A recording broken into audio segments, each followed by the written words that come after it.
Hello दोस्तों, नमस्कार। स्वागत है आपका अपना यूट्यूब चैनल लर्निंग जीएस वाला में। जय हिंद, जय भारत। दोस्तों, इस समय हमारा भूगोल ज्योग्राफी का एक इम्पोर्टेंट सेशन चल रहा है और इसी सेशन की कड़ी में आज हम सतपुड़ा और शिवालिक से संबंधित महत्वपूर्ण प्रश्न संग्रह को लेकर के आए हैं, जो किसी भी एग्जाम के लिए काफ़ी महत्वपूर्ण है।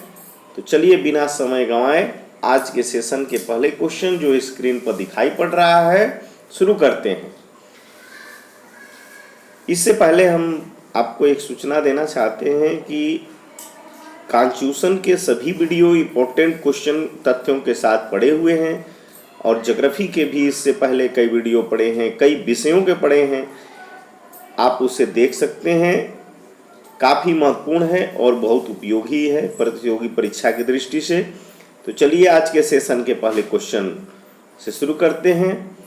शिवालिक क्षेत्र शैल समूह के दक्षिण में, देखिए प्रश्न है, शिवालिक क्षेत्र, शिवालिक हिमालय के ये भाग है, शिवालिक क्षेत्र शैल समूह के दक्षिण में, यानी कि ये उत्तर और इधर से नीचे ये जो हिमालय है हमारा, ये इस तरह से नीचे वाला पोर्शन, अभी इधर से इधर बढ़ते हुए दक्षिण में भाबर क्षेत्र उदाहरण है।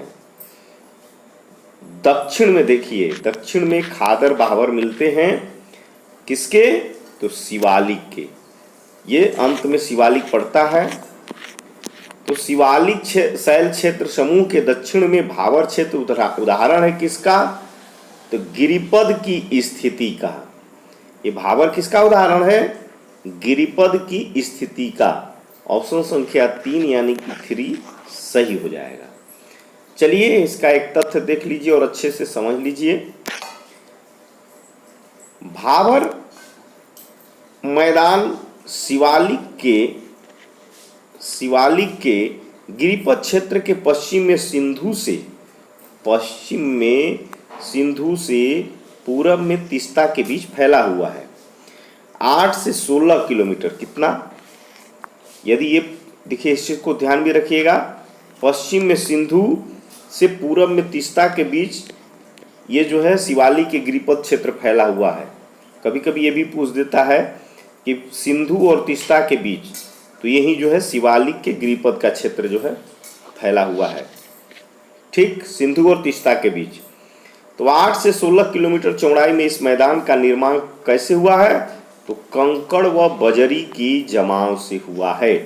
कंकड़ और बजरी के जमाव से हुआ है।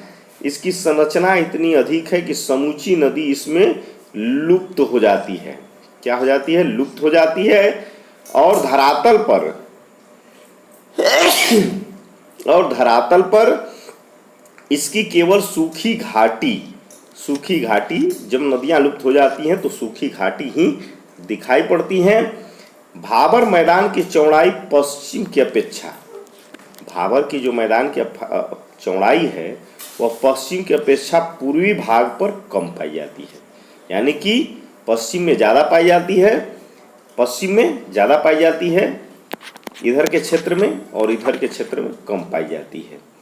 कृषि कार्य हेतु यह मैदान काफ़ी उपयोगी नहीं है। चलिए अब अगले क्वेश्चन पे चलते हैं। उत्तर भारत में हिमालय क्षेत्र के सहारे फैले समतल मैदान को कहा जाता है। एकदम जो हिमालय क्षेत्र के एक नीचे, हिमालय ये शिवालिक हो गया और इसके ठीक सटा हुआ क्षेत्र समतल मैदान है, और इस समतल मैदान से फैले हुए क्षेत्र को कहा जाता है भाबर। ऑप्शन संख्या 4 सही हो जाएगा, भाबर। चलिए अगले क्वेश्चन पे चलते हैं। हिमालय का पर्वतपदीय प्रदेश है। तो हिमालय का पर्वतपदीय प्रदेश क्या है? तो पर्वतपदीय प्रदेश शिवालिक हिमालय को कहा जाता है। किसको? शिवालिक हिमालय को। ऑप्शन संख्या 2 सही हो जाएगा। शिवालिक हिमालय को पर्वतपदीय प्रदेश कहा जाता है। VVI क्वेश्चन, इसे खूब ध्यान में रखिएगा, पूछा जाता है कि हिमालय का पर्वतपदीय प्रदेश क्या है? तो शिवालिक हिमालय को पर्वत पदीय प्रदेश कहा जाता है। चलिए इसको एक तथ्य से समझ लीजिए। हिमालय का पर्वत, जो हिमालय का पर्वत है, हिमालय का पर्वत मध्य शिवालिक के दक्षिणी भाग पर स्थित है। मध्य शिवालिक श्रेणी के दक्षिणी भाग पर स्थित है। यह हिमालय की सबसे दक्षिणी श्रेणियां हैं, सबसे दक्षिण में श्रेणियां हैं। शिवालिक के उत्तरी भाग तथा लघु हिमालय के दक्षिणी ढलानों के मध्य अनेक चौरस तल वाली संरचनात्मक घाटियां स्थित हैं। ओके, चलिए अगले क्वेश्चन पे चलते हैं। शिवालिक श्रेणी का निर्माण हुआ है, जो शिवालिक श्रेणी का निर्माण हुआ है किस युग में हुआ है? तो सेनोजोइक युग में। सेनोजोइक युग में ऑप्शन संख्या 4 सही हो जाएगा। शिवालिक श्रेणी का जो निर्माण हुआ है सेनोजोइक युग में हुआ है, सेनोजोइक युग में। चलिए इसका इफेक्ट देख लीजिए। शिवालिक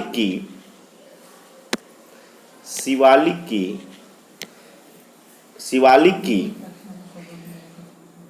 जो शिवालिक हिमालय है का निर्माण, शिवालिक हिमालय का निर्माण आज से लगभग 5 से 1.7 मिलियन वर्ष पूर्व सेनोजोइक युग में हुआ है। कितना? 5 से 1.7 मिलियन वर्ष पूर्व हुआ था। चलिए अगला क्वेश्चन है वीवीआई क्वेश्चन। शिवालिक श्रेणियों की ऊंचाई है, खूब पूछा जाता है, वीवीआई है, याद रखिएगा। शिवालिक श्रेणी की ऊंचाई क्या है? तो 850 से 1200 मीटर के मध्य है। ऑप्शन संख्या 1 सही हो जाएगा। 850 से 1200 मीटर के मध्य शिवालिक श्रेणी की ऊंचाई, 850 से 1200 मीटर के मध्य। चलिए अगले क्वेश्चन पर चलते हैं। नर्मदा एवं ताप्ती नदियों के मध्य स्थित है। तो नर्मदा एवं ताप्ती के मध्य क्या है? सतपुड़ा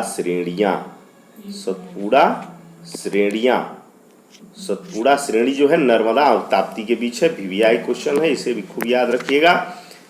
ऑप्शन संख्या 2 सही हो जाएगा। नर्मदा एवं ताप्ती नदियों के मध्य सतपुड़ा श्रेणियां स्थित है। चलिए इसका एक फैक्ट से समझ लीजिए। सतपुड़ा श्रेणी या इसे दक्कन का पठार का भाग है। सतपुड़ा श्रेणी जो है ये दक्कन के पठार का भाग है। इसका विस्तार मध्य प्रदेश और महाराष्ट्र राज्यों में इन श्रेणी के उत्तरी भाग पर नर्मदा नदी तथा दक्षिणी भाग पर ताप्ती नदी बहती है। उत्तरी भाग पर पूछ दिया जाए कौन सी नदी बहती है सतपुड़ा के, तो नर्मदा, और दक्षिणी भाग पर ताप्ती नदी, अर्थात सतपुड़ा श्रेणी ये दोनों नदियों के मध्य स्थित है। दोनों नदियों के मध्य स्थित है। किसके मध्य स्थित है? तो नर्मदा और ताप्ती नदी के मध्य। और राज्य पूछ दिया जाए तो मध्य प्रदेश और महाराष्ट्र के बीच। ओके, चलिए आज का ये सेशन का लास्ट क्वेश्चन था। जो भी शिवालिक सतपुड़ा से प्रश्न बनते हैं वो कंप्लीट करा दिया गया है।